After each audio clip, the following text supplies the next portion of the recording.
As far as cooling my garage gym, I'm just gonna go through the options and which I think is the best option. So the first thing that I tried is an evaporative cooler. I paid like $120 at Lowe's. I'm not gonna go into the science behind how one of these machines work, but basically I found that it cooled more than a fan, but less than an AC. So it also made things pretty humid in the garage, which is really bad. When you have high heat and high humidity, it's pretty much miserable. So I definitely would not recommend an evaporative cooler for that reason. At least in a climate like Las Vegas, I think it actually made things worse with the humidity that it put into the air. So I can't recommend that option. The second thing that I did, which was a little bit more expensive, was I bought a portable AC unit. The portable AC unit basically needs to be vented. It comes with a hose, and the hose needs to be vented somehow. So I just so happen to have a vent in my garage, so I just stuck the hose in there. If you do not have one, you're going to need to create one somehow. You can't just have the hose go back into the house, because that's going to put a lot of dust and whatnot into the house. So that's not something that you can do. If you open the garage door a little bit to stick the hose out, too much heat's going to be let in, so I don't recommend that option either. Now the final thing that I did is I spent more money. So the portable AC was about $300. I purchased it used pretty adequately in that sense, but as far as cooling the whole garage, I don't think it did the best job at that. I think that it worked decently, but I think that the main benefit was if you were standing right in front of it. So that still wasn't all that satisfying to me. So I decided to upgrade to a mini split based on the recommendation of my friend. This last option, I spent a little bit more money.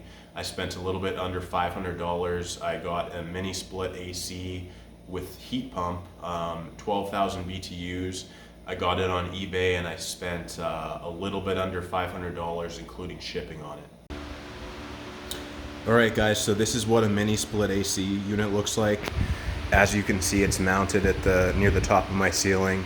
It's not centered in my garage just because of I have an adjustable squat rack, and this would interfere with closing that. So that's why it's mounted over here. It's a pretty simple concept to explain. So this is the indoor unit. There's also an outdoor unit where the hoses on the left go. The outdoor unit is it's not super huge, but it is a big thing that you would have to put outside, so keep that in mind. The other thing is, as far as installation goes, this took me and my friend about 2 hours to do, just the two of us. If we were to have hidden the wires, it would have taken a lot more time to do, so we just did it as simple as possible. But basically what I do for this is I actually have, if you look here, I have a Wi-Fi plug, and what I do is I actually just on my phone, I've set up a schedule where this will kick on about 2 hours before I start working out, and by the time I come home from work at 6:30, and I'm ready to work out at 6:30, the gym is a very comfortable temperature. So out of the three options that I've talked about, this is by far the best option. This actually, the entire garage gets like a very comfortable temperature. It's not ice cold like it is in the house with AC running, but it is very comfortable in this garage. And so the next thing that I want to talk about just before I close the video is this is one of the very first things that I did is I installed what's called garage door insulation.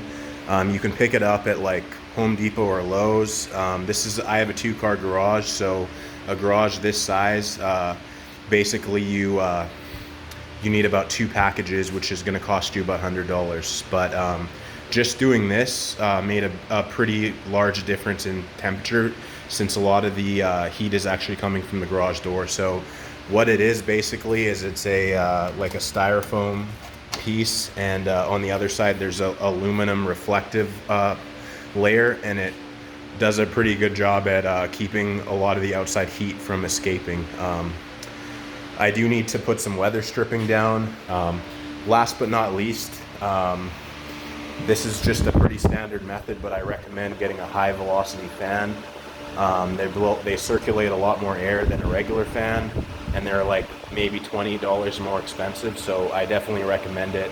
I'm actually probably going to get a fan that is not a floor fan, and also possibly a larger fan.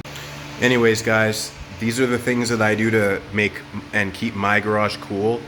I highly recommend the mini split. I highly recommend a high velocity fan, and also garage door insulation. If you have any questions, leave a comment and I'll try to answer as soon as I can. And if you like this video, give it a thumbs up and subscribe if you want to see future videos related to this topic. Thank you.